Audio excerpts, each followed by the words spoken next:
Guys,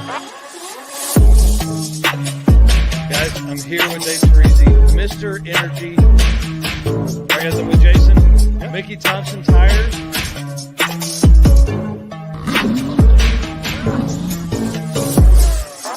All right, guys, I'm here with Justin, Summit Racing. I do. Man, it's exciting.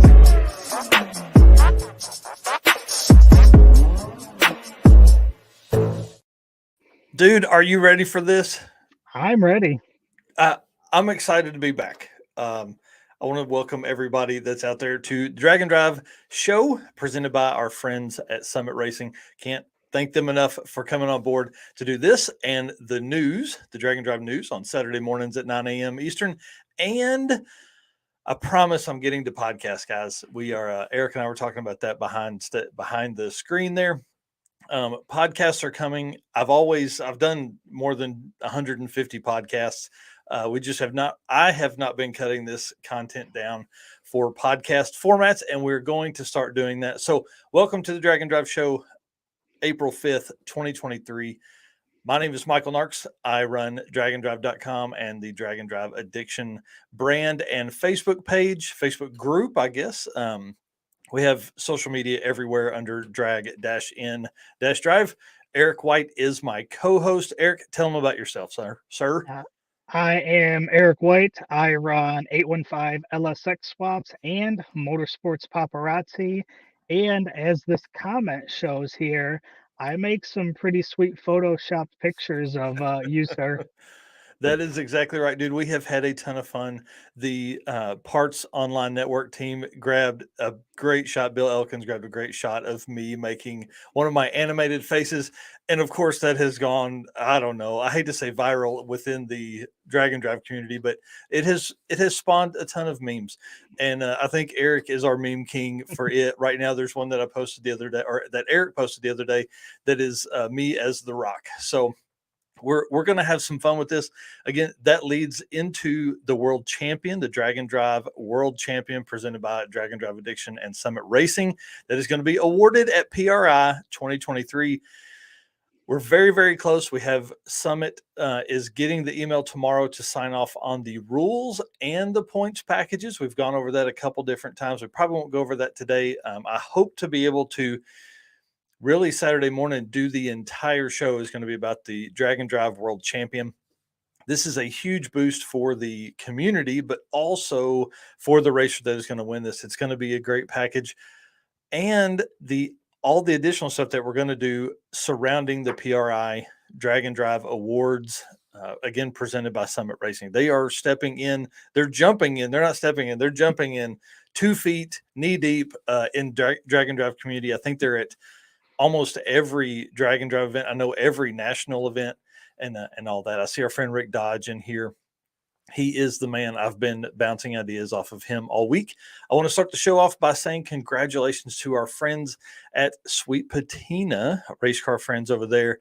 Guys, you can now buy their products at summitracing.com. It's so exciting that they have worked so very, very hard over many years to get that product built to where now you have the world's largest automotive parts retailer selling their products within the community and in the stores and online. It's really awesome. So congratulations to Blake and all those guys over there. I was actually talking to him the other day. We have something special that we're doing for the circuit racers that are also with Sweet Patina. So it's pretty exciting. I want to thank him for coming on board. Obviously, he sponsors the Built for Drag and Drive segment. We'll do their ad read here in just a few minutes. Dude, let's jump in. We'll do event countdown and news to kind of kick the show off, give some people some time to jump in here. We do have some guests on tonight. We'll talk about them first. We have Jared Holt on with King of the Open Road Drag and Drive events. And then hopefully we have Javier with That Racing channel on because they are the presenting sponsor of King of the Open Road. I think that would be really cool. What are we talking about here? When is the short sleeves getting worn so we can see those pipes? Buddy, it's coming. I really could have probably done it tonight. It's about 65 in the shop right now, so I could have done it tonight. Maybe I'll do some curls. I'll do some Rich Guido curls right before we come in here. These So all these comments about these posts really make me happy. It makes all those editing hours putting those together, it yeah, makes it worth it. So keep them well, coming. And if you've got ideas on other people that I should do, I've got an yes. ongoing list and they're coming. So Yes, yeah, we're gonna have a ton of fun with it, and guys, I want you to know from the deepest part of my heart, the world champion racer is, while it is fun, it is also huge for the sport. I mean, this is truly going to put a bigger spotlight on the drag and drive community. We know we've seen huge growth in the last 18 months. It'll only get more and more as we increase these kind of eyeballs on everyone. There are a lot of people in the, magazine community, in the online community, that are now talking about drag and drive and doing drag and drive. Speed Tube TV is now bringing their own car on Drag Week, which I think will help a ton. And we have worked out some rev share programs with them, so you'll actually be able to watch some of the drag and drive addiction content over there. That'll be special. So that is coming up as soon as I can finish some of the video edits, which I hope to be able to do that now that I guess I'll probably give an update.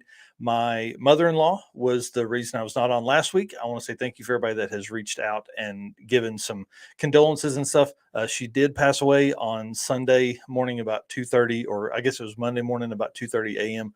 From her fight with lung cancer. And it's been pretty eye-opening, the amount of support that we've had. We really appreciate everybody reaching out and things like that. We're working on services and all that kind of stuff. It was pretty sudden. We found out about 2 months ago that she was sick. She had a stroke. Then we found out she had lung cancer, and from there it just progressed, and heart attack and things like that. It's not a good thing. So I'm not going to tell you how to live your life, but if you don't know already, smoking's bad. Okay. All right, let's talk about event news now. Drag and Drive event news, guys. Southeast Street-N-Yeet is happening right now. It is like literally going on right now. There are people still at the track. When I talked to Jesse Fox a little bit ago, who is going to be on a little bit later, he's actually en route to the first route stop of the day because they spent so much time at the track tonight, or I guess this afternoon. So he's headed to the route stop one now, and he will be on later to kind of tell us some stories about the event. Again, there have been some serious passes laid down. Devin Vanderhoof has laid down some 440s in the white Mustang that he brought on Sick Week, that he is prepping for Midwest Drags and Hot Rod Drag Week. So that car's pretty intense. He'll change up a few things to go quarter mile racing at Midwest Drags and Hot Rod Drag Week. So that's exciting. That event's going on right now. The circuit, our own event, is in 9 days. Beginning to get very anxious. Eric's coming down. It'll be fun hanging out with him for a few days. Gonna put him on the camera, and our goal is for him to, because we're not doing a live stream with the event, so our goal is to be able to grab hopefully 2 or 3 videos a day, just some simple stuff. And then once we get done with the event, I'll edit down some big, long, really what you want to watch type videos. Cruise and Lose in Lincoln, Nebraska is 16 days from now. Carolina Drag Cruise is in 35 days. I know we haven't really talked about Carolina Drag Cruise very much, and I apologize to that team over there. I know Michael Lone and that team are really working hard to get that going. 35 days. There are still a few spots available for it. May 10th is when it starts at Greer Dragway. I think that's in South Carolina. I didn't look. I apologize. May 18th, it says here. Oh, I thought it was May 10th through 18th. I might have an old picture, so Hey, that's that all could right. be my bad. Yeah, go to carolinadragcruise.com for more info on that one, or you can find them on Facebook as well. And then King of the Open Road, again, the event that Jared Holt and Javier Uh-oh. put on. Whoop. I'm Did I out of skip it? order. You're good. Oh, you have Six Summer next? Yep. Okay, 6 summers in 61 days starts right up by Eric. He will actually be there for the Drag and Drive Addiction content creator. We certainly appreciate him going out of his way to spend some time at those tracks and gather content for us. Now, my plan during that, because I will be at Summit Racing Autocross Week, the same week, we're going to do a live stream, hopefully every morning or evening, maybe every evening, depending on what the schedule looks like best for Eric and I to be able to sit still for about 30 minutes and can update. He can tell us what happened during the day and things like that. So That'll be a little different. We'll do a long format Wednesday night episode, but then every day will be your daily dose of drag and drive sometime during the day. We don't know. We're going to have to kind of play that out and play it by ear. King of the Open Road, 52 days, May 27th and 28th, in Oklahoma City. Talked about that. They actually have some open spots right now. I think they were a little over 100, and we'll ask Jared a little bit later how many spots they have available left. But I know they sold 100 on the first day, and there's only a 200 opening window there. Summit Racing Midwest Drags, which again I'm pit announcing at, that is in 96 days starting July 10th, and it's at Virginia Motorsports Park. You can find all of these events on the dragonddrive.com page. Go to the news tab, and then you can flip through, and it's one of the first 2 or 3 articles as events come up and updates happen and things like that. People add websites to their stuff. I go in and I update that and then make it a new article. So we're working on, is it worthwhile to have a dedicated page for the lists, or is it fine with articles? At this point, it has been fine with an article or blog style setup. I see Dirty Panda in here saying hashtag race car friends. Yes, that is something that we are working on as well. We've been talking about sponsors as our race car friends. I've hinted about Patreon in the past. I think we may be moving forward with something like that as well, just because we want to take this to the next level and being able to hire folks like Eric to attend events, and other photographers attend other events that maybe I'm not able to be at. We'll need some support from the community. So obviously we're doing what we can, guys. It's been pretty overwhelming, the amount of support we've had. So let's talk about, Rocky Mountain Race Week 1.0 is June 17th, if I'm remembering correctly. Sorry, I'll get that on next week. So that would make it 103 days, 104 days, something like that. Yeah, 96 days. Don't remind me, for Midwest Drags. Yeah, Brandon's building a super cool square body 4-wheel drive truck. Carolina Drag Cruise has open spots, and Summit Racing Midwest Drags has open spots. You can find those. You can find information and registration links and all that kind of stuff at midwestdrags.com or carolinadragcruise.com. I will say, being part of the team on the production team anyway for Midwest Drags has been really eye-opening, the amount of work that goes into these events. So it's really cool, and to see kind of the backstory of that. I do want to give a few updates. I see Jared jumped in here in the back. The circuit, we have, obviously, there's been a few racers that have fallen out. I'm going through the wait list as we speak. After this event, after this live stream, I'll be emailing more waitlisters. So if you are a waitlister, please get ready. You're going to be getting an email very soon. And then I met with the cruise night location today, actually, and we have reserved 400 parking spots for the cruise night.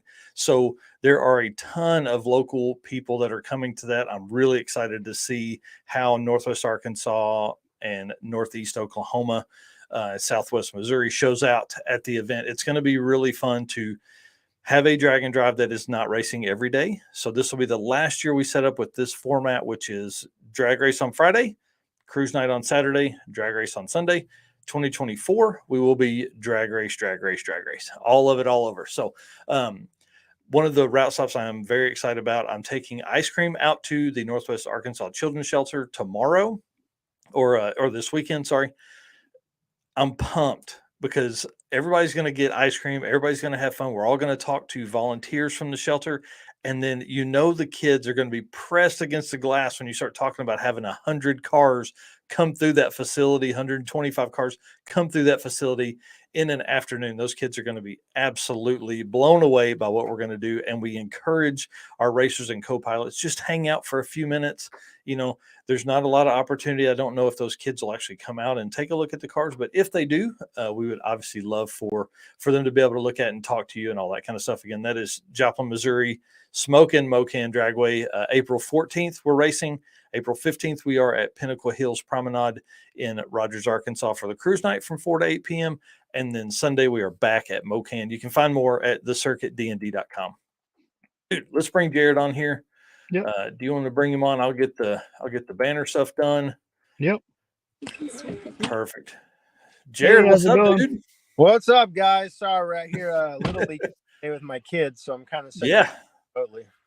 Well, we won't take up a ton of your time. We really appreciate you coming on, dude. Uh, you're supposed to be on last week, and I apologize for not being here. We all know what happened there, but we're glad to have you tonight. It's exciting. I So, appreciate you guys, and I tried to call Javier, but I believe he is filming in South Florida right now, so he's not going yeah. to be able to. So. Hey, that's what happens when you have a wildly successful YouTube channel.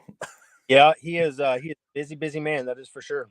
Yeah, that's for sure. But you're a busy guy too, man. I follow a ton of your stuff. You were at Texas 2K. You were getting ready for the largest year you've ever had with King of the Open Road. It's gonna be pretty wild. It's gonna be pretty cool. Yeah, Texas 2K didn't go as we had wanted, but the weather had a large part in that. It rained Wednesday, Yep. Thursday, Friday, and then it sleeted Saturday, so we didn't get a lot of Mm. passes. But that what can you do? You can't do anything about weather. Yep. But yeah, we are gearing up to have an absolute, just crazy, crazy big King of the Open Road in May. Yep. I mean, when we announced opening, I believe it was April 1st at 8 a.m. We sold Yep. 35 more spots than we did the year before, and what Yes. 3 days in now, we are sending at about 170 racer spots out of the 250 we're going to take. So, Dude, that's awesome. yeah, we changed some things this year, and that was one of the big deals with me bringing TRC and Javier on board was I needed that extra push because Yep. they are so big and their marketing and their reach is just so much larger than mine. And truth be told, Javier is really good at doing a lot of things that I'm not. I'm more of a racer, and I just want to get out there, do the cruise, and he's much better at the behind the scenes stuff, the website and the folk page. And he built us a new website, kingoftheopenroad.com, and he set up all the folk information, and he's just a big asset to us as Yep. a for that King of the Open Road deal. Well, and the videos he puts out are amazing. If you guys haven't seen it yet, you can find that racing channel and go in there and watch the video from last year's event. I mean, dude, it was great. And it really shows the heart and soul of that event, which is always cool. I intend to attend this year again. Right. So I was at both of them last year, but I only came for the racing on the fall one. And it was cold. My goodness. Dude. Hey, it made for a great day of racing, though. You know what I mean? Lot of fast stuff. Oh my God, it was brutal. But yeah, I mean, Tina Pierce went 7.2 at 200 miles an hour. Yeah. Set open road record there. I think she's gonna have some competition this time. I've been obviously my background's with like World Cup finals and TX2K, so we're really trying to tap into those kind of racers to do the drag and drive. Like Yep. the Moto and the T1 race development and the Cicero performance and some of those bigger shops that can offer to their client something those guys have never been involved with. They're typically, they have their cars prepped by these shops. They have it brought to the track. The owners will fly in and race them, and then the owners will fly home, and the guys will take the car back to the shop for the next round of upgrades. Well, those guys are looking for the next thing. They're looking for a way they can go out and drive their cars and enjoy it. And what better way than do drag and drives? So we're really working towards that. And a little birdie told me that Nth Moto may be bringing the Kratos Viper, which is the Gen 5 Viper that goes 680s at 220 miles an hour. So if he brings it on the open road, it's going to be really, really cool. Yeah, and that's exciting because I think the level of people and your reach gets to is that next level of racer that we're looking for in these kind of events. Like that's what it's going to take to get more 6-second cars out there and a wider range other than just necessarily maybe not all the twin turbo big block stuff. We're going to see like LSs. My wheelhouse where I started it all was I was a roll racer. I mean, I had a twin turbo Viper that made 1500 wheel, and I do the Texas Invitational and the TX2K, and then obviously street stuff. And those guys have progressed in the roll racing. Like T1 had a GTR that just went 237 miles an hour in the roll race, and the roll race was only like 1,100 feet. I mean, wow. It's bananas how fast those roll race cars are getting. And I progressed into drag racing, and I still like to have fun, but those guys are getting to where they can drag race roll race cars now. A lot of R8s and Huracans and all those guys can literally drive to the grocery store like a stock car, run 750 at 195, and put pump gas in it and drive it around. And that's exactly right. If we can get a lot of those guys to indulge into the drag and drive culture and the lifestyle, because I think they're going to really be blown away by how much fun it is. because at the end of the day, man, when you go to these events and you made, I don't know, let's say you get to drive your car 60 seconds for the whole week. I mean, you're only making 7-second passes. It's real expensive and it kind of gets old. So, I think these guys can go out and cruise a couple hundred miles in one day, or maybe do a sick week or a Rocky Mountain race week or a drag week, and get to do that for a week long. Like, how cool would that be? Those guys built cars for that. Like, it doesn't get more than that. So we're really trying to get a lot of those guys to come out and do KOTOR. We're doing it in Oklahoma in May. We've got Tucson, Arizona in September, and then we've got Texas Motorplex at Ennis in November, and we've already got some other tracks locked in for 24. So we're really working hard right now to expand the King of the Open Road brand, and we're just changing things up. And I'm not going to ruin it, but the prizes and some of the gifts that for the winners this year are going to be really neat. And I won't spoil it, but it's been really awesome. I want to say it, but I wouldn't. But we're going to have some really awesome prizes as well as payouts. So we're really just trying to take the level of the event to the next level. It started off as a super grassroots, super simple deal through Cruising Oklahoma. We did a one-day cruise, cruised out to Hinton, raced on the streets, and everybody's like, this is a lot of fun. And then obviously, we did another one and then another one. And now this one in May will be our first partnership with TRC. And we hope it can be, twice as large as it was in November, because truth be told, with the weather as bad as it was in November, we still had a really damn good turnout. And it is awesome. It was great.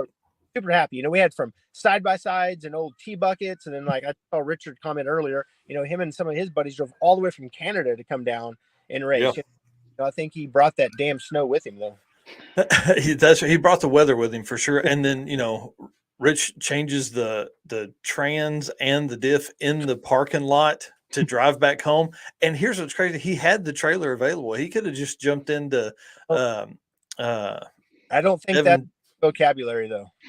No, he doesn't understand that stuff. He doesn't know. And if you have that car and you can drive it and you enjoy driving it, it's comfortable, why not? Why wouldn't you do Absolutely. Yeah, and then he no tires on it, mud flaps, and drove the bitch back to Canada.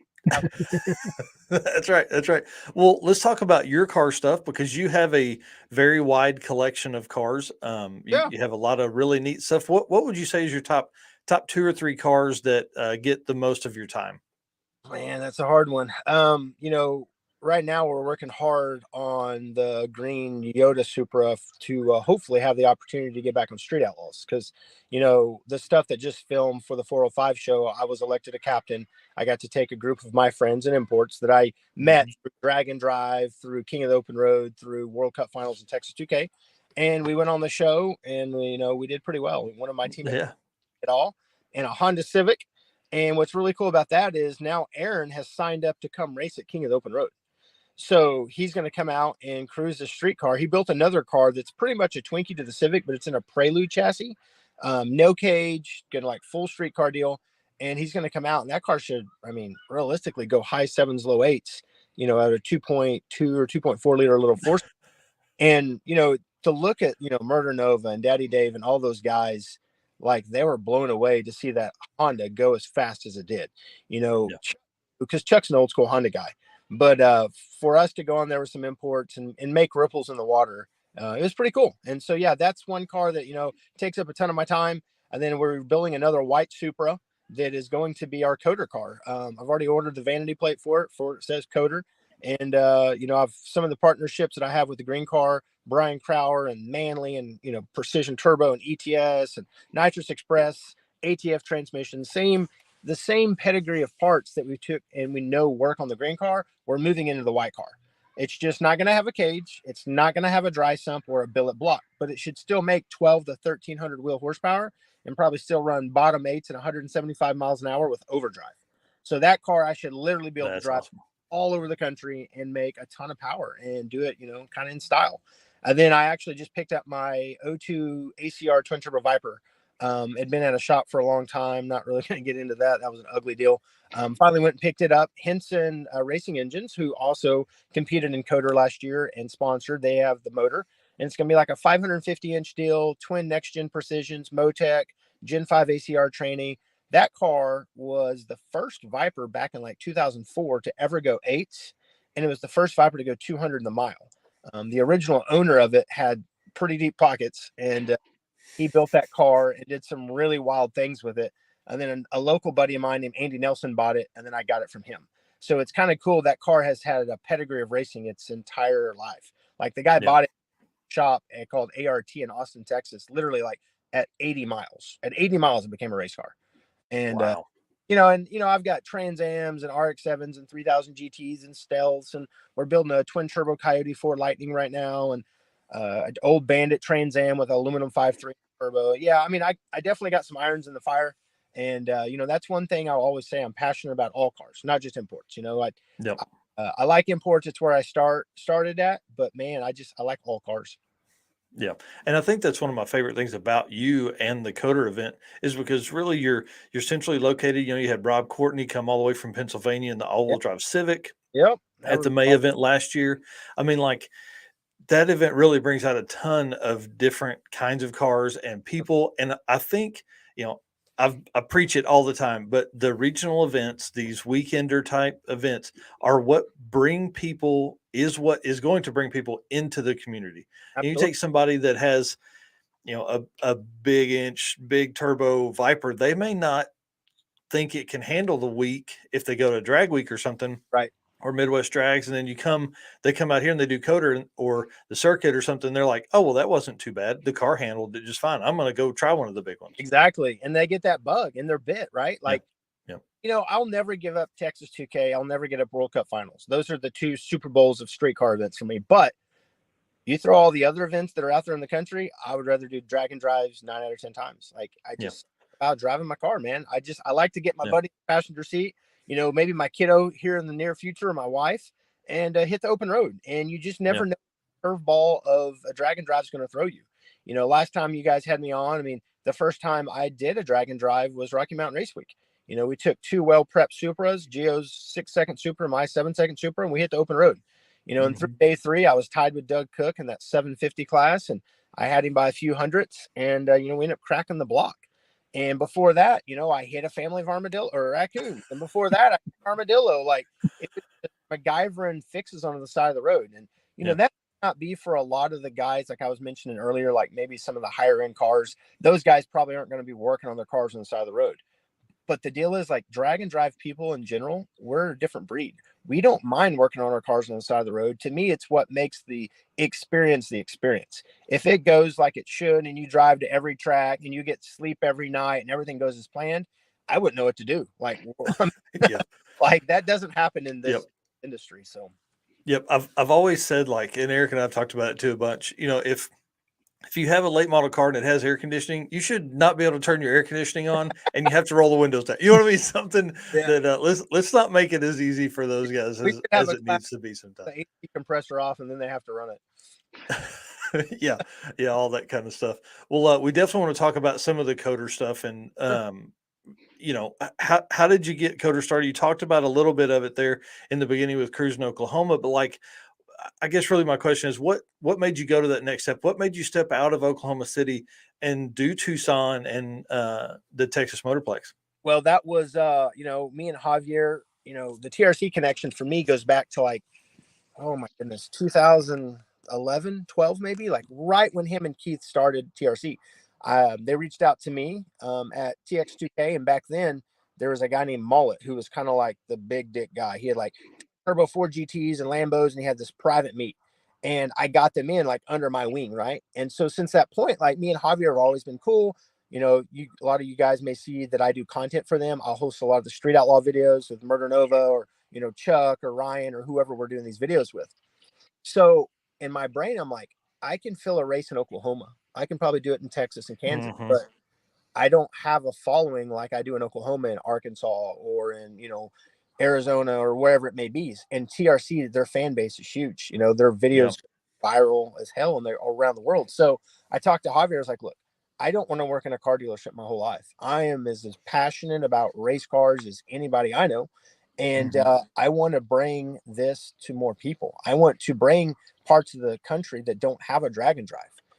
I want to bring this stuff to them and experience or expose this kind of racing to other people, because Javier and TRC had never been to a drag and drive until November. He's like, dude, this is the most fun I've ever had in a car. Why aren't we doing more of these? I was like, let's do it. That was kind of, I wouldn't call him a test, but like he came out, seen what it was about. And then from that point forward, we're like, we're doing this. We're just, if we don't do it when we turn 50, we're just going to talk about it. Man, that was a missed opportunity. So we're both, in a financial position in life where we can throw some money at this deal. And so we kind of put our heads together, threw some money at it. And man, I really think people are going to like the new format that we're going to do with the prizes and some of the gifts that we're going to give. And, thing that I do that I honestly don't know if a lot of the other Dragon Drives do, but in these grab bags, I give out a ton of stuff. Deechworks gave me $15,000 of gift cards to give out this year. So we're going to just randomly put those in the bags because truth be told, like the guy who wins a class probably doesn't need a $300 gift card to help him get a set of injectors. But the guy that's like sixth place in the 13.0 index class, that $300 to him is going to go a hell of a long ways. So if and hey, that $300 may put that guy into the 12s at the next event. Correct. Yep. And that's one thing I always try to remember, like everybody starts somewhere. I was a guy with a 14-second 3000 GT at one point, like we all start somewhere. Like some of these guys, I feel like they get in the sixes or however fast they are, and they kind of forget where they came from. They don't forget what it's like to try to maybe pick up a 1/10 of a second when you're running an index class, or what, a tune and a set of injectors would do for you at some point in your racing career. And so like we did that so more people can get a prize, like Kicker gives us Bullfrog, these badass Bluetooth speakers and, amplifiers. And this year, like Loves, they're kicking in fuel cards. Like there's going to be close to $5,000 in those giveaway bags to those. How cool. And it's not just going to be it could be the people that pay to come cruise with us, not even the racers, and another thing we implemented last year was the token. I wanted another way to make it different. A lot of events do pictures or whatever it may be, but we are like, let's do a token. That token will be a memorable keepsake that they'll keep forever. And it's their ticket to race. And if they make the drive, we have a checkpoint set up in town. We scratch their name off the list. That's their token. Don't lose that bastard because that's your ticket to race. A guy did that last year. And, of course, like I helped him figure it out. But yeah, if you're racing KOTOR and you lose that ticket, that is literally your tech card. But, we just try to implement new things. And, I'm a history buff. So I implement a ton of history in the cruises. We had our checkpoint that last year was at the Chickasaw National Cultural Center and Tishomingo, which was actually the old capital for the Chickasaw Nation. And this year, I won't really give it away, but we're going a completely opposite way of the state with, I guess I'll say this. The checkpoint is a pre-1900s bank that is literally stuck in time. Like Bonnie and Clyde kind of bank where they got robbed. There's still bars on the windows. And so this town is opening up this bank for us, and they're allowing us to put and when I mean it's a time capsule. This thing hasn't been open since like the 40s. So like it's just crazy that we're going to be able to go into this old bank and just see the history, just the raw Oklahoma history around it. And where we're going, like Geronimo, the chief Geronimo is buried close to this, and there's just so much cool history. And to me, doing the Dragon Drives, that's what it's about, is learning new things about the region that you're driving in. When we go out to Arizona, Tombstone, Arizona is only an hour from Tucson. Like you better damn well know that if you're going to go to the Tucson event, we're going to Tombstone. Because like being from Oklahoma, I've never been to Tombstone. So I'm just like chomping at the bits to go out there and see what Tombstone, Arizona is about. All the, the OK Corral, the Doc Holliday stuff, like, the Wyatt Earp, like that town has a ton of history, and I'm just a history freak. So I try to implement a lot of that into the King of the Open Road with the token and a lot of those things just to separate it from all the other Dragon Drives, Not that there's anything wrong with the other Dragon Drives. I'm just trying to put my own spin on it. Yeah. It's been awesome. Yep. And that's awesome, Scotty. I keep one of those tokens on my nightstand as well. I hope to see you in May, brother. So I know your kids are there. We'll end this quick, but I think you have 3 KOTOR events this year. Yes. How many do you? Go ahead. I was just gonna say, how many events do you think you can handle in a year? We're gonna try to get to. Javier may disagree, but I want 10 events next year. Wow. I want to do 8 to 10 events in 24. He's been working hard behind the scenes with some of his track connections. And there's another guy that, has helped him along the way that I've never met personally, but his name is Chris Harris. Chris Harris is got a long history down in Florida. He was a general manager, I believe, at PBR, that's drag strip that got shut down in South Florida. And he does like the national roll racing stuff. He does a lot of bike promotional. The dude knows how to run a racetrack, from prepping to the timing system to just everything about it. So Javier's bringing Chris on board as well to help everything run smooth, because one thing that can give an event a black eye really quick is if you have one issue, whether it's the gate or a timing system or whatever. And, you get, like last time, for instance, in November, we had 17 states and 2 countries come to KOTOR, which blew my mind. But if those guys don't have a good time or something happens that's out of my control, that I don't know how to fix a timing system. I'm not a track prep guy, but Chris is. Chris can do all those things, even though we're renting these tracks and they have the facility and the personnel to do it. Having someone like Chris with 20 years of experience of running drag tracks is so beneficial. So, with him being on board with Javier and I, that's why I'm ambitious enough to think 8 to 10 events next year is doable. We definitely want to do Texas. We may do 2 in Texas, for sure. Oklahoma. We want to do one possibly down in like the Georgia, Alabama, Florida area. We're going to do Arizona. I want to do a Pacific Northwest, Oregon, Washington one. And I think like an Iowa, Indiana, or Michigan one needs to happen, as well as Pennsylvania. So like I've got a lot of notes in my house, and I've got, a bulletin board, and I've got these goals. And that's one thing I've always done in my life is I've set goals. And so far in my life, I've always obtained them. So like I'm a very goal oriented person. So I've got these goals set. I know Javier does, and we're really trying to make the King of the Open Road a nationwide brand, kind of like my buddies Chase and Justin did with Streetcar Takeover. I knew those guys before Streetcar Takeover, and, they went to Texas 2K and kind of got bit by that, style of event for a bug. And, they ran with it. And now look where Streetcar Takeover is. It's the premier, weekend drag racing event in the country. Yeah. And that's what we're trying to make, King of the Open Road. We're not trying to be a sick week. We're not trying to be a Rocky Mountain Race Week or drag week. We want, like you said, to do a regional event that's a 3-day that gets people hooked on this style of racing. So then they can go try their hands at a sick week, race week, drag week, whatever they may be. And, every year we just try to grow this King of the Open Road deal. Do I think, more than 10? I don't know. That's pretty ambitious. One a month would be pretty rough. But I think it's very doable. And, man, I'm going to do what I can and use my resources to make sure more people can enjoy this style of racing. Yeah, we appreciate that for sure. It would be crazy to think that there's going to be 30-something events next year. Bring it on. We thought we'd have had 27 this year. Who knows? Yeah, the explosion of the drag and drive culture is just crazy. 2019 is when I did Rocky Mountain Race Week. There wasn't that, then you start doing this drag and drive addiction thing, and it's grown so much for you. And you're such an advocate, and you push for this style of racing, which is awesome. Thank you for that. Without people like you, promoters like me and other guys, you help us so much because you introduce so many more people, and you give us a spot that we can go and express our views on our events, and the fans can listen to them and then hopefully get pumped up for our events. So thank you for doing this. Yeah, dude. Heck yeah, man. All the time. Well, if you have just another minute, we'd love to run through. I know everybody's that has seen your stuff in the past. We want to know about the Street Outlaw thing. I mean, I think that's probably a good question, isn't it, Eric? Right. How was that experience? What are some things you took away from it that that'll make it better on the next one? So it was, for those that don't really know me, I've been around that stuff since before the TV show.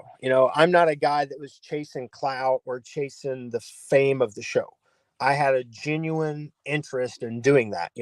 I was a lot younger, 2008 or 9. I didn't have a fast car, but Chief and Sean and Dave and all those guys, they allowed me to run security for them.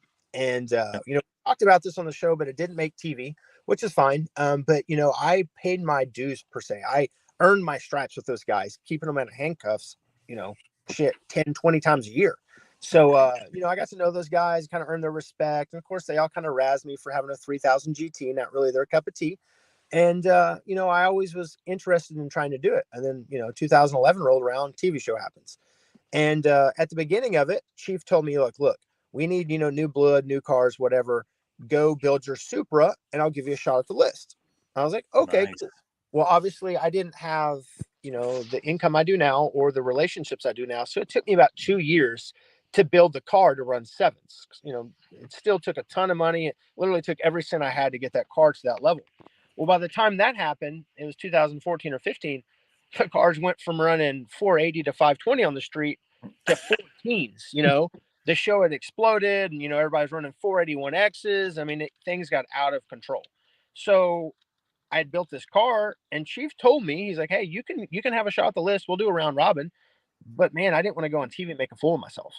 And so like I knew like I had nothing for those guys. My car went at the time 480s on a track, but doing that on a small tire on the street, I mean, that's a whole nother ball game.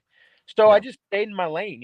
We took the car, we raced World Cup, and we got faster. Then 2019, I won Outlaw Armageddon in the car.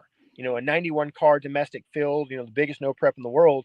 And we took a little 180 cubic inch import and we won it. And that was a pretty big deal. And we realized that obviously a track doing no prep is different than the street, but we were going high fours, low fives on a no prep surface in a 6-cylinder. So I was like, man, it'd be really cool if we got a shot to do Street Outlaws again, but it was just unrelatable to me. Some guys can maybe relate to that, but 4,000 horsepower pro mods in the street, I ain't got nothing for that. I can't relate to that. And so it kind of, to me, the show had evolved, obviously, like they wanted to be faster, but it got to the point where the average Joe Blow public, in my opinion, wasn't watching it as much. The ratings had dropped, and it just kind of got stagnant. It was the same 10 guys racing the same races. So, the thing happened with Chief. He got whatever happened. I'm not going to touch base on that. So he's off the show. Well, Sean Murder Nova became the guy. And so January of last year, Sean and I are pretty tight. He called me. He's like, look, I'm the race master now. We're going back to our roots. We're going back to where this all started. Real deal metal glass street cars you have to drive to the road. No big tires, 28-10-5.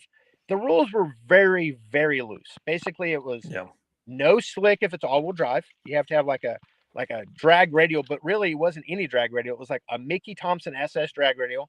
That was like one of the rules. They wanted the exhaust to be exiting out of the back. A few of the cars got away with it, but it was the first season, right? They wanted full interior, no Lexan, no one-piece front ends, no altered suspension, no they wanted. We all know what a real street car is, right? Like if you have a car that's pretty badass and it runs, let's say 650s in the quarter mile, and it can do a drag and drive, it's probably still not people know what a street car is. You can argue that to blue in the face. I'm not going to go down that path, but that was the deal. They wanted real deal street cars, carpet, interior, real deal, power windows if it came equipped, blah, blah, blah. Well, they reached out to me and they're like, look, we know you're going to bring not 10 Fox bodies. You're going to bring some cool stuff. So I did. I brought Miles Kerr with the world's fastest Integra. Aaron Lopez, one of the fastest all-wheel drive Civics in the world. We brought my Supra. We brought my buddy Sean and Betty with the Subaru STI. I brought Felicia, which is a drag and drive person that I met on drag and drive. Very well, the four-door Rocket. Justin Mercury with the Durango. Stacey Barnett from out Ford Durango, not yeah. We brought Stacey Barnett with, unfortunately, a Fox body, but he had a GTR, but it was a little too race. It had a Lexan and gutted interior. And then I brought my buddy Adam Pettis from Florida with a very awesome 240Z car with a small block Ford, kind of weird, small tire car, extremely fast on the track. But we had our work cut out for us. We took a bunch of track cars to try to go street racing. And like those guys that we were racing do this for a living, Yeah. And so we were a little outgunned on that deal, but we got the opportunity. And, I've got asked this question 100 times since the episode aired. Why didn't I race in Race Wars? Here's why. One of the rules was you could not have a funny car cage. No 25-2, no 25-3 stuff. Like Justin McMurtry cut his cage out. Chuck Seitzinger cut his cage out. Wow. Aaron Lopez cut his cage out. A lot of guys cut the halo out of their cage to make it a 10-point, basically. And that was the rule. Well, I had a race coming up. I had World Cup finals coming up, and that my chassis shop is in Florida, which is where Real Street is. ProFab does all my work. I told Sean, I was like, look, my car is really, really nice. I was like, I'm not cutting my cage out. And he's like, well, you're going to have to find another car to race. I'm like, man, I have it, but it ain't going to be fast. So him and I kind of talked a little bit. He talked to the rest of the Street Outlaw guys, and we kind of came to agreement. Look, you can race your car on your episode, and then we'll see where it goes from there. And we did, and we had a really good episode. And then we raced on a Wednesday night. The following Saturday, so 10 days away, was Race Wars. So Mike, rest in peace, he actually passed away. He was the producer. He calls me, and he's like, look, you're in, and you get to pick one teammate. So for Race Wars. And I'm like, okay, I pick Aaron Lopez. No brainer. And I'm like, we're going to race. And so he's like, okay, cool. So then Sean and Ryan called me, and they're like, hey, it's you in the Civic? I'm like, yeah. They're like, okay, cool. Just want to make sure. 3 hours later, they call me back. We fucked up. I was like, what do you mean? He's like, we forgot about your funny car cage. You can't race. I was like, Mm. what? I was like, at this point, I was like, so into it and pot committed to this experience. I was like, I'll cut the bastard out. I was like, I'll cut it. They're like, we can't, because like it was part of the storyline and like people seen it. And I'm like, oh my God, is this real life? Is this happening to me? And so I didn't go off of favorites. I didn't go off anything. I went off my teammate who had the best record, which was Felicia. She went 2-0, and Aaron went 2-0 as well. So I put Felicia in my spot, and the rest was history. And that whole experience was amazing. And I took away a lot from it. Like, to me, us winning it was really cool. Like, Aaron Lopez killed it. He was just unbelievable wheelman the whole time, just cutting great lights. But we earned the respect, I think, of a lot of people bringing imports to a street race full of old school domestic cars. Like, Yeah. Doc, like, I love Doc. Like, a lot of people don't like Doc. I love Doc, but he came up to me and was like, you made me respect imports. Would I go buy a Honda or a Toyota? No, but I damn sure respect them. He's like, I never thought those Right. cars were that fast. Dominator, same way. Sean went to Brazil with Daddy Dave a couple years ago and drove some Opalas down there. They were fast as hell, like mid 7 seconds. Like they knew imports could be fast. Like Lutz actually went to World Cup finals this year and raced the quarter mile stuff out there and got beat by a 2JZ car. Like, he knew those cars could be fast. And so, like, some of the guys knew they could be fast, but some of the other guys, they're hardcore domestic American muscle.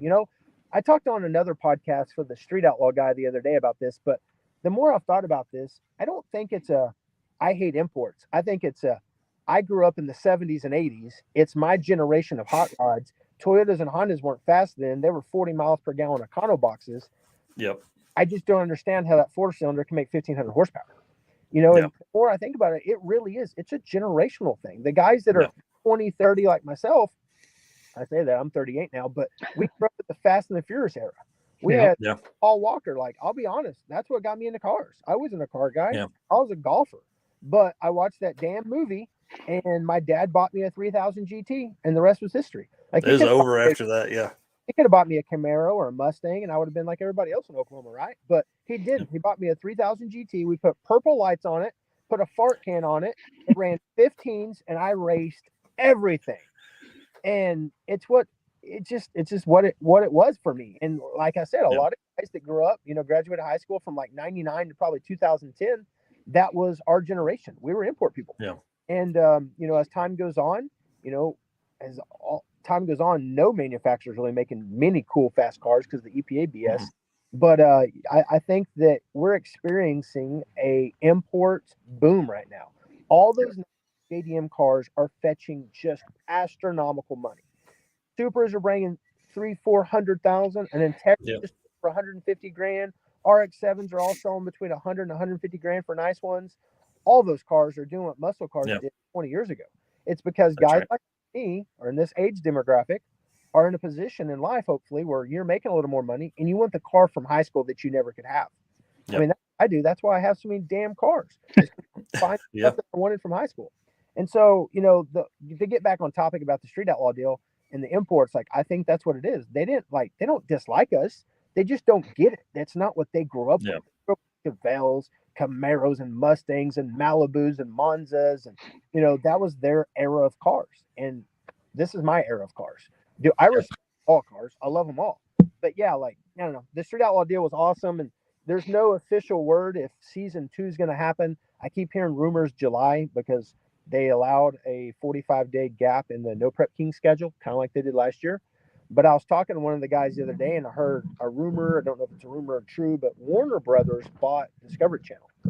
So that changed things as far as like what shows are going to get bought, what they're going to film, and all that. Because we all know, like, they just got back from Australia, and we all know that PK is their bread and butter. That is where they can go and show the biggest, fastest cars. The fans can come and watch. They can sell tickets, and it's Street Outlaws bread and butter. And so, like, I hope we get a chance to do the streetcar deal. It's not a guarantee that me or my team will be invited. They may go pick another 10 completely random people, even though the Honda won it, last year, which would be okay. It's not our TV show. But at the end of the day, like, there was a few people that thought some of the cars on my team were a little too race, like Aaron's, Civic that won. They didn't like all the stickers down it. They didn't like a lot of the different things about it, but they've met the rules. And I'm sure the Yeah. rules here, if it happens again, are going to be much more strict to keep cars like his out, or maybe keep cars like my Super out. But at the end of the day, every racer is going to bend the rules in that gray area Yeah. to try to do what we do. And that's what we did. Like, we took cars that fit the rules, and they agreed to let us race, and we grabbed a lane, and every import won except for Yeah. my went red against farm truck, but every import got a win, which to me was a win in itself, because you don't get a bigger stage than Street Outlaws to express or race your car on. Like, there's not a bigger stage, and it was pretty cool. Yep. Yeah, I agree, man. Well, I want to say thank you for coming on tonight. I really do appreciate it. And obviously I'm gonna be around your area throughout the year. So maybe I would love to have a sit down chat, bring some two mics, and dude, Yep. let's Come on. talk. Your new garage at your house is just gangster, man. It's so Yeah. nice.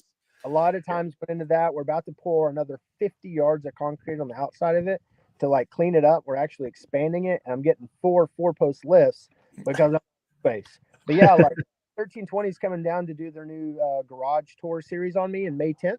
So yeah, man, anytime, like, come by, chat. We'll go drive some of the cars around or whatever. Yeah. And for those of you guys listening, we do have a website now, kingoftheopenroad.com. So if you have any KOTOR information, that you have questions, or maybe about signing up or some of the class rules, kingoftheopenroad.com has all of your information. Yep. And then where can people follow you specifically? Because they can also find King of the Open Road on all social media, platforms. Instagram, King of the Facebook, Open all Road, that kind of stuff. King of the Open Road on Facebook. My personal stuff is JRod_OKC on Instagram, and then JRod's Garage on Facebook. We do a lot of car content, so if you guys like car stuff, come check it out. Yeah, and it's really fun. It's a great channel to follow for sure. All right, dude. Thank you very much. I really do appreciate it. Thank you guys for having me on. Thank you guys so much. Man. Yep. Have a good one. You too, brother. Thank you. What a fun guy, man. I'm going to tell you, he's one of my favorite people within the whole community. He really does an amazing job explaining stuff. He is a great promoter. I mean, like you said, just with the swag packs and all that kind of stuff that goes into each event and everything from there. It's really amazing. And for them to branch out, you think about for the guys that are at home and have never hosted an event, it's a big deal. It takes a lot of time, a lot of planning, and to host events in completely different parts of the country. Now, I know Oklahoma City and Ennis, Texas aren't very far from each other, but they are completely different. And if you don't have somebody that's on site, that is on the ground, it makes it difficult. That's why the Back to the Streets Drag and Drive, no prep drag and drive that I'm doing with Matt Lang and Jay Blanchard, those guys live in Michigan. Those guys race at those tracks all the time. Mhm. Him and Jared and Javier, they're doing events in Tucson, Arizona, and Ennis, Texas. Neither one of them live in either of those places. So Right. I'm excited to see are we back to the gold rush? Are we go west, young man, go west, to get folks out into the western part of the states, because there's a lot of events. There's 5 events in the Carolinas this year. You got 4 events of like Street-N-Yeet and Carolina Drag Cruise doing 2 apiece. And then Drag Week is going through there. There's not a bunch in Texas. There's definitely not any. I think there's 1 now in Arizona. So Yeah. huge plus. And I think it's crazy. Go ahead. I think it's crazy that he can do 8 to 10 events like you're mentioning. It takes a lot to put them on, and it'd be really cool to see. And I really like some of the ideas he's got. Like he was mentioning the token, and like you said, the swag bag. And I think he's really bringing some cool, unique aspects that some of the other events don't have. So it'll be cool to see if he's able to pull that off, and how many events he can put on. Yeah, 8 events would be a lot. 2 regional events that I'm planning is a lot. And I don't know if Matt Lang's in the chat, but man, that guy he's put in a ton of time with the Back to the Streets, and the circuit has not eaten up, but has consumed a lot of my life, the last couple weeks and all that kind of stuff. So it's pretty wild to think about what is available to racers now. You have events all over the country, and it's only going to get better. I saw somebody say Drag and Drive has exploded.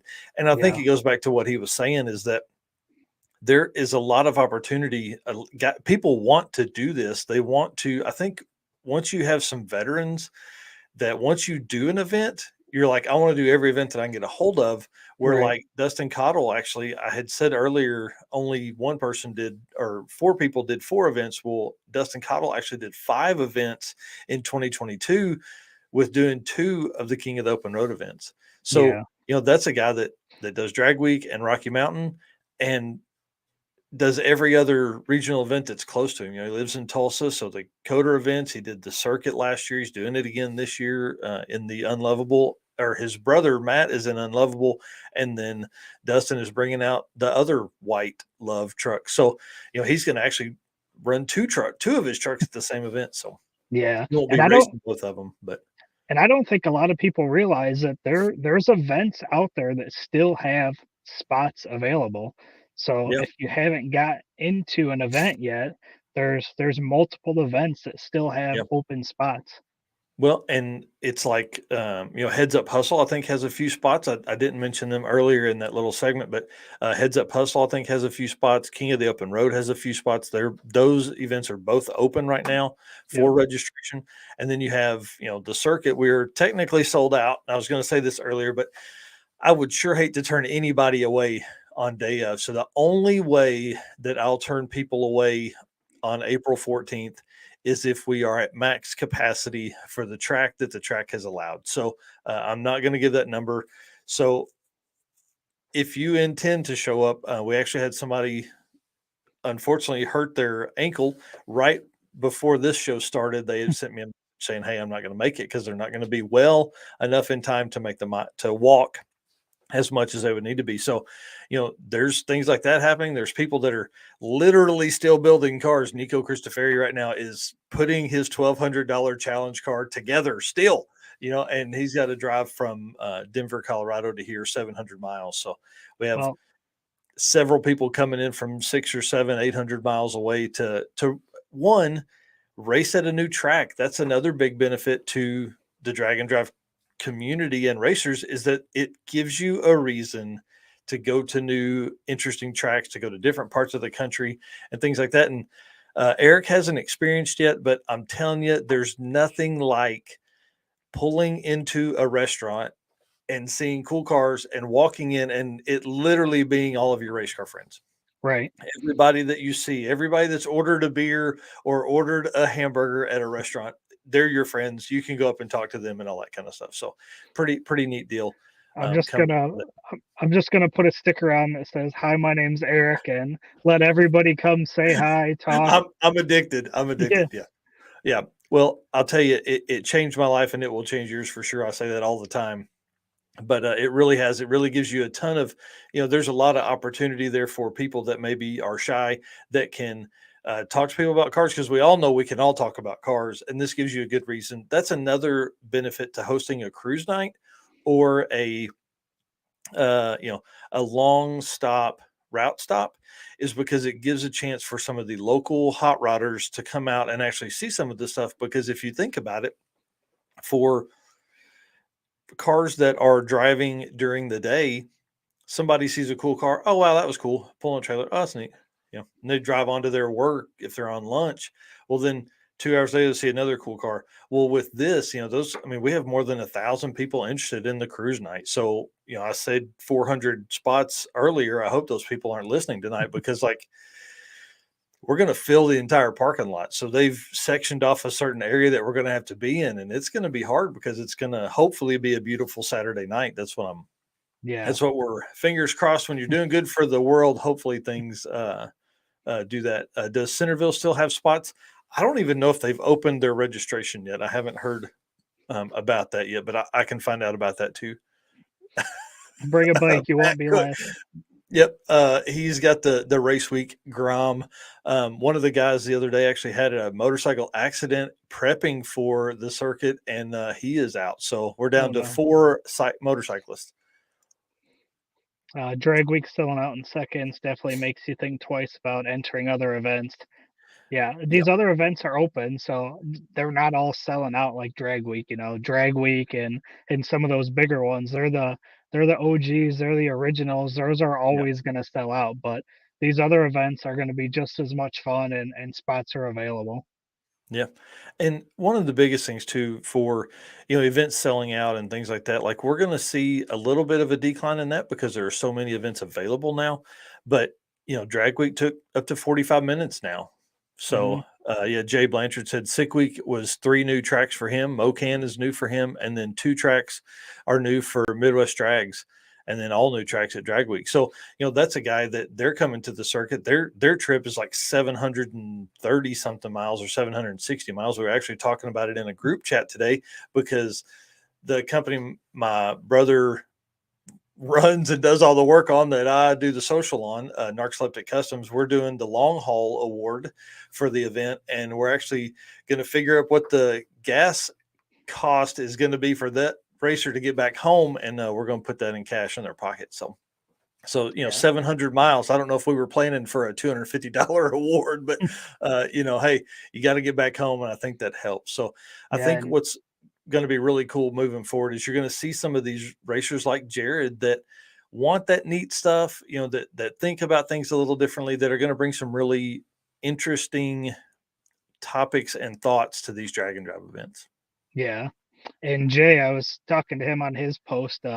He's up in Michigan, so we'll be coming very similar paths on our way down. Yeah. So, Good. granted, they'll be in a race car and I'll be in a rental car. Mine will be a little more comfortable, but I Well, no, told him if I'm sure they're going to tow that thing.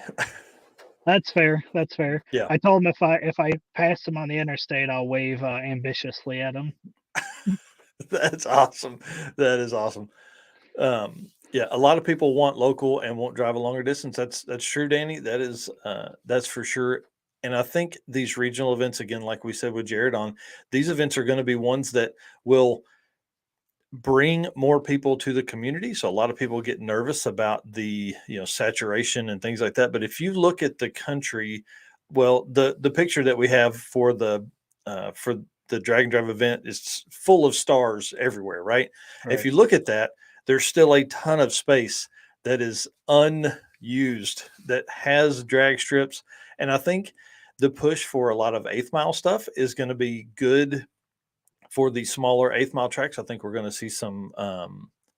Jay says 773 miles.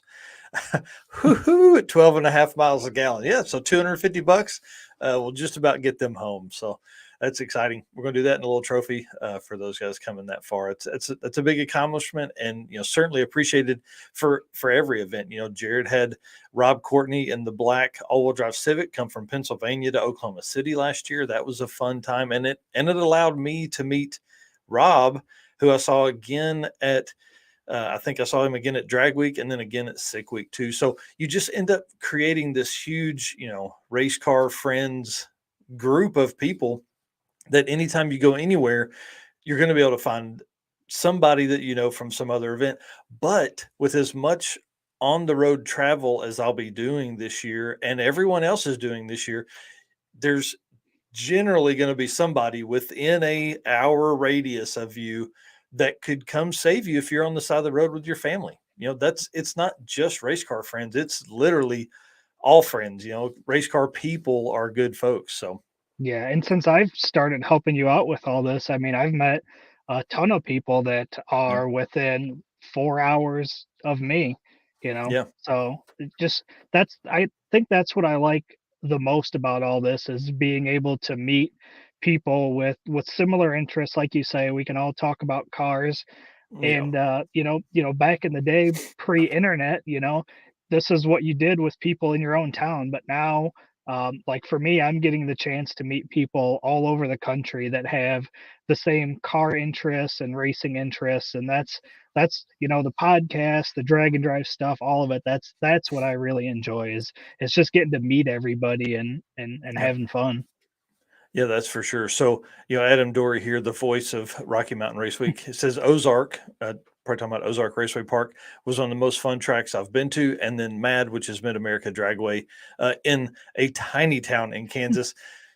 Y'all, there's a restaurant in wherever that city is for MAD. Gangster Little Tracks are the jam. It was an old World War II pilot training area because they needed to be middle of the country. They could get anywhere, all that kind of stuff. But it has turned into one of the just a cool, I'm not going to say outlaw track because it's not an outlaw track, but just a really cool facility. The closest town is Ponca City, Oklahoma, and it's like 35 miles from it. And I'm telling you, I think we had to drive to Ponca to get parts from AutoZone for the cart that we were having. We were changing transmission fluid there in the dark at the end of the track. It's an intense time. People don't understand the race week life you live. So I've messaged Right. Jesse Fox. Hopefully he's going to jump on in just a minute. But before we do that, let's thank one of our sponsors, dude. How about that? Yep. Let's thank Molly Motorsports. Molly Motorsports is the official piston of DragAndDrive.com. Molly's Power Pack piston is the perfect candidate for your drag and drive car. Molly Motorsports competes in drag and drive events and supports our community. Project manager Eric Grillo raced a 10-second stick shift Nova at Hot Rod Drag Week 2022. He's also competed in Rocky Mountain Race Week last year with his C10 truck. Visit mollymotorsports.com for the most recent line of products. I love our friends at Molly. You know, Eric Grillo is he's a long time drag and drive racer. And those guys, when they were on, you know, whenever we made the announcement a couple months ago, them coming on board, you know, his level of knowledge of stuff is so intense that it's almost overwhelming. And I was thinking about it earlier today. There are actually Molly pistons in that new Demon 170 or whatever it's called. So that's pretty cool that, you know, they're not only helping us racers do race car stuff, but it is, they also help, you know, manufacturers and OEM stuff. That's probably where they get most of their R&D done, really. Eric Carroll was, can you go back to his? Yeah. Mad was a crazy track. It really was the sketchiest shutdown. They actually changed it that after dark, they went to 8th Mile Racing for the fast cars and used your previous day's back half numbers to finish out your time slip. It was pretty wild. It was a great track. And then, Adam says it was badass from the air conditioned tower. yeah, it was warm. It was warm out there, and that's what's great. You know, race week is moving back to the end of September, first part of October this year. So that'll be kind of cool to see the weather, and we're going to be in the mountains. So I don't know when it starts snowing in out there, but Steven's driving the MG. I'm sure I'll be in the drag and drive pursuit rig, which I'm getting some decals done up pretty soon. So hopefully we'll have, I don't know if I'll have them done by the circuit, but definitely after that. Well, I see Jesse's here in the back. So let's bring him on. He is on site. Guys, this is Jesse Fox of 3G Video. What's up, man? Can you hear us? I'm hoping my internet connection is good enough that this actually works. Yeah, you are on site at the route stop, right? How's everybody doing? We're doing good. Good. Doing good. Can you? It's really choppy for me. Is that a normal thing? No, we can hear you just fine. Oh no, that's part of the struggle with him being in the in certain parts of the country over there. So why don't you tell us what your some of your favorite cars and some of the favorite passes has been? Hey guys, I'm sorry about the internet here. I really cannot see or anything right at this moment. So I'm sorry. The Street-N-Yeet is going really well. We're having a lot of fun. It's been a good time. We've had a lot of good cars out here. It's a little bit low car count this year, so kind of dealing with a little bit of those situations. However, it's been a really good time. We've been able to get to know a lot of the drivers and get some good stories. We had one that was actually swapping over an ECU and complete wiring harness last night, which was pretty crazy to witness. They were going crazy. We had one that dropped some wheels off. The trailer fell off. The wheels were bouncing down the road. They don't know where they went. They kept on driving. They didn't even know they lost them until later. Had to find some new tires and such. So there's definitely been some struggles for some of the drivers. We had the blue Corvette. If you guys are watching along, the blue Corvette dropped a couple of valves today and is out. So we've had some casualties of the cars, but it's been a really, really good time, and a lot of people have been pushing through and making a lot farther. So hopefully you guys could hear some of that. I know I'm not really able to communicate with them too well, so I apologize for the bad internet here in South Carolina down here. But Let's see. Can you Yeah, hear I us mean, now? Can you yeah, hear I us mean, now? Nope, he can't hear us. That is too funny. That I'm is gonna go great. ahead and leave. Oh, he may be Just gone anyways. just Yep. Yep. Well, dang. Well, that was fun while it lasted. I want to say thanks to him. I know it is so hard to jump into, providing content while you're on the road like that. So that'll be another thing we'll work on during your visit to Six Summer and me being at Summit Racing Autocross Week. So, Yeah. Yep. well, Another thing I was just going to mention with Adam in here, for the people watching and listening, if you haven't checked out, he has a automotive podcast going as well.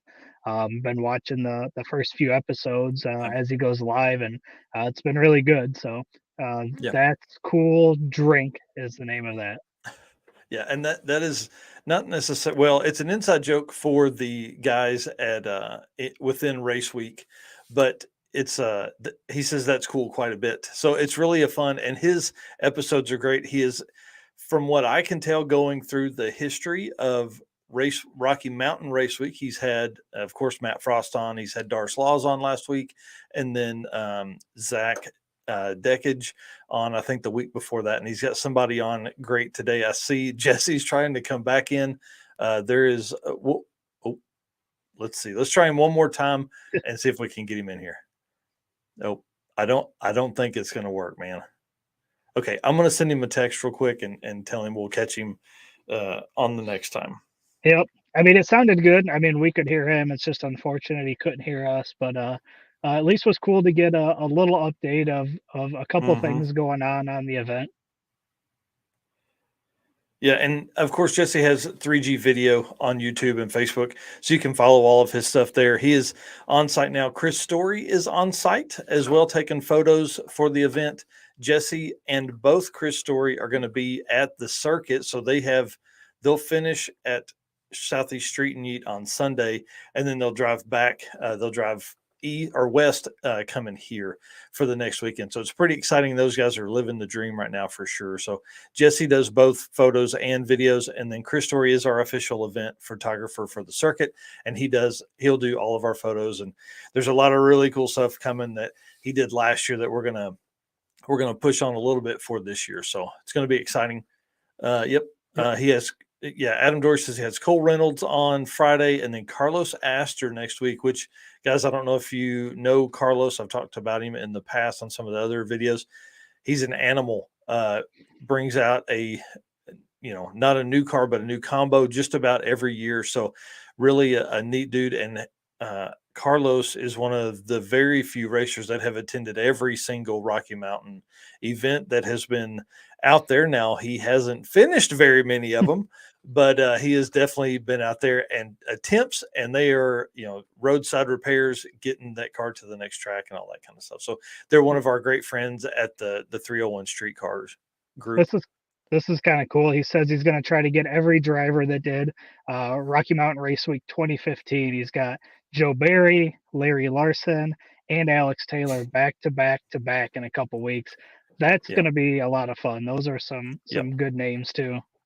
Yeah, what's really cool is, Drag Week 2014 really changed a lot for a lot of people. That was Matt went, and a lot of those people were there, and then Matt created Rocky Mountain, and a lot of those people followed. And it's pretty neat to think that Drag Week obviously created our community, but then Drag Week also spawned other events, because people were there and maybe didn't enjoy it as much as they thought, and decided they would do one of their own. Well, Adam, too, if you need some thumbnails or anything for some episodes, let me know. I can probably help out with a little bit of that too. Yeah, for sure. Eric does all of ours for the shows and does a great job. So certainly appreciate him on that. Having Eric as a teammate has helped really a ton, bring you guys more and better content. And dude, after our conversations today, it's only going to get better. It's going to be this next few months, everything just keeps getting better and better and better. So Yeah. we intend to keep that roll going. I do want to say we're excited to have the team at Sweet Patina on board as our Built for Dragon Drive sponsor for 2023. I promise I'm getting out and about very soon for on-site, interviews and things like that, like we did with Jonathan Stonecipher. And congratulations to them again for being brought into the Summit Racing family for all their stuff. Jesse has popped back on here. Let's see if we can get him. I don't know. I don't think it's going to work. Nope, it just freezes up. All right. Well, perfect. Well, dude, I think that's our show. Yeah. Little early tonight, but that's all right. Yep. We're still reeling from the weekend, trying to catch up on some sleep and stuff. It was not at all a normal sleep weekend for sure, and I obviously got behind a little bit on some of the work that we're doing. So I've been up late at the house again, and up early in the mornings, kind of burning the candle, trying to get back caught up and all the stuff. Again, the circuit next weekend, I'm so anxious about it and so ready. Now I know you guys haven't seen any updates for Southeast Street-N-Yeet to the lists or anything like that. That is because Southeast Street-N-Yeet does not publish their racer ETs until the final day. So that's really a neat turn of events for those guys. So you really don't know where you are in your class standings until the final day. And I don't know if they make them public before the final day of racing, or if it's at the end, like maybe it's a surprise for the awards. So that's pretty exciting. So we'll obviously have those after the events are published, or Laura and Devin email them to me. We'll break those down. We'll be adding lists to dragondrive.com, the 2023 stats. So you'll have, national 235, national 275 plus, 8th mile lists will be added from the Southeast Street-N-Yeet. And we're building. Obviously, there's been no reason to post the I Survived a Dragon Drive list, so we're going to wait until after the rush, probably through maybe before King of the Open Road, or just after it, before the other two events, or maybe we'll do it in July, right after Summit Racing Midwest Drags, because then we can do it, and then you run into the second half of the season. So, all right, I hope to have all the stuff done by for the World Champion by Saturday morning. Hang on, Jesse's texting me. I'm going to pull. He's going to try and pull it up on his computer and see if that'll work that way. So we'll give him just a second.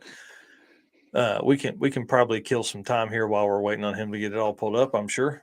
Oh, for sure. Yeah. So the other thing too is we're figuring out the podcast. So I've been dropping the podcast over on my channel right now on Motorsports Paparazzi. That's on Amazon Music and Spotify and all those. We'll see what we end up doing going forward. But for people that like to listen to the podcast, we've been talking a lot about podcasts, and we're working on getting those probably just in one spot, because Mike and I have talked, and Motorsports Paparazzi is probably not the right place for them. So you guys can look for that coming soon. Yep, we do have some on all of the major networks or apps for the Dragon Drive Addiction brand. It's under dragondrive.com or Dragon Drive Podcast. So you can find them there. Go ahead and get subscribed and review and all that kind of stuff. It is a little bit older because I just haven't had time to edit down the videos or the audio from these. And Eric cracks the whip on me not just putting out subpar audio content.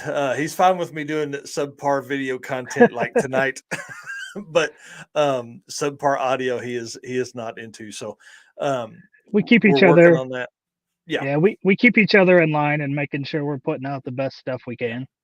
Yeah, and one of the big things, so I'm a huge podcast listener. So the automotive podcast genre is really growing. There are a lot of opportunities out there for us, but there's a lot of options for guys that if you're going to be driving to an event, you can jump on and listen to a podcast the entire way you get there. So if we can do that with I think this is our 14th live stream for the Dragon Drive show, and again we have another 6 or 8 that are probably 10 or 15 that are Dragon Drive news for the year, plus all the stuff I did last year. So it's been a pretty wild year. And then I'll again be bringing a lot of the stuff from my Narcoleptic Customs drag and drive interviews over to the dragondrive.com and Drag and Drive Addiction pages. So Yep. pretty Yeah, fun. Looks we like. just got to get you going back on TikTok again, and then I won't have anything to pick on you about after that. Yep. That's what I'm intending to grab is a ton of content from the circuit. That's been my biggest struggle is I was trying to grab so much content from Sick Week because I was only going to be down there 2 days. So, Yeah. now we'll have the circuit and a ton of phone content that I can grab that way. And that allows me to post to the Drag and Drive TikTok page. So they always do well over there. And it's one of the best ways for, organic reach and all that for people to find you, because I mean, the more people we can have find this, the better. Yeah. And then, sorry. Yeah.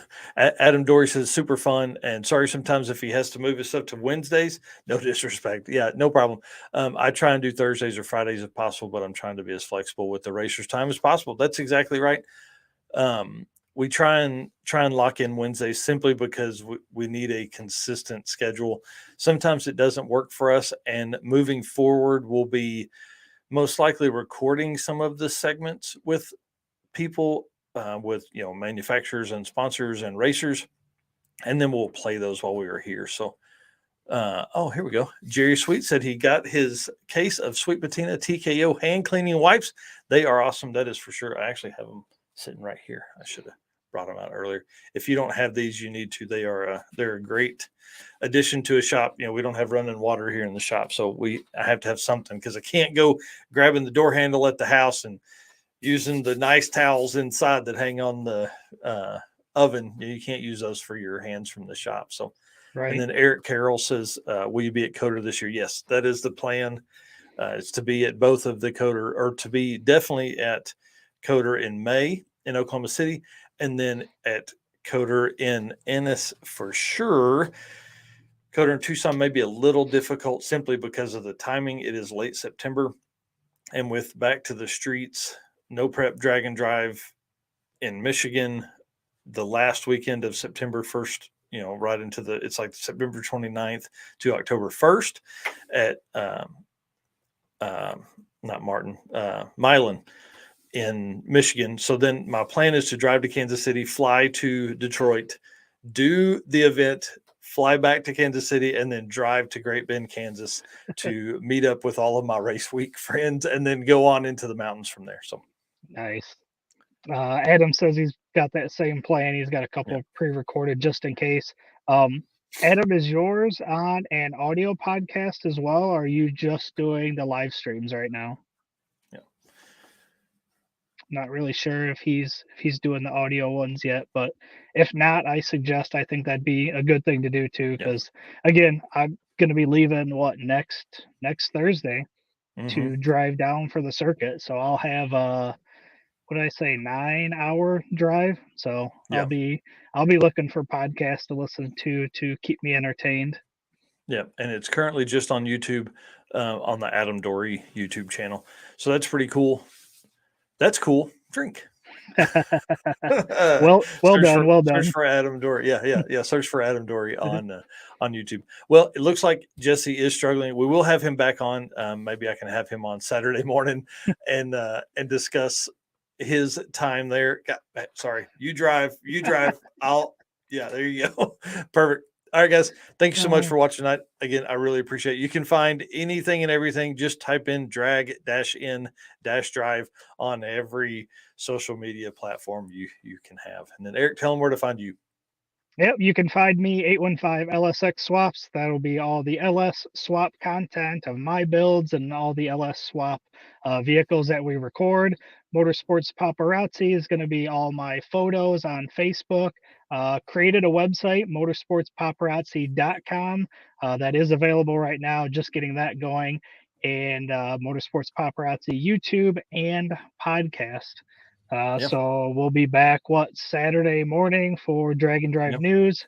Then we'll be back for another episode next Wednesday, and then we will be at the circuit. Yeah, I'm excited. Wednesday night is Engine Builder Magazine editor Greg Jones. So that's going to be kind of cool to hear his thoughts, because he's been there a long time. So it'll be interesting to hear what he thinks about the drag and drive movement and what that will mean for engine building and, what people are looking for, what changes, some of the stuff we've talked about in the past with other manufacturers, Andy Starr and John at Delta PAG were both great interviews because they gave us an opportunity to listen to, what it takes for longevity, not just your fastest pass, but longevity as well. So, all right, Yep. guys, thank you very much. We will see you very, very soon. Oh, nope, sorry, I see him popping in there, but we're not going to do it. Yep. All right, guys, All right. See ya. see ya. Bye.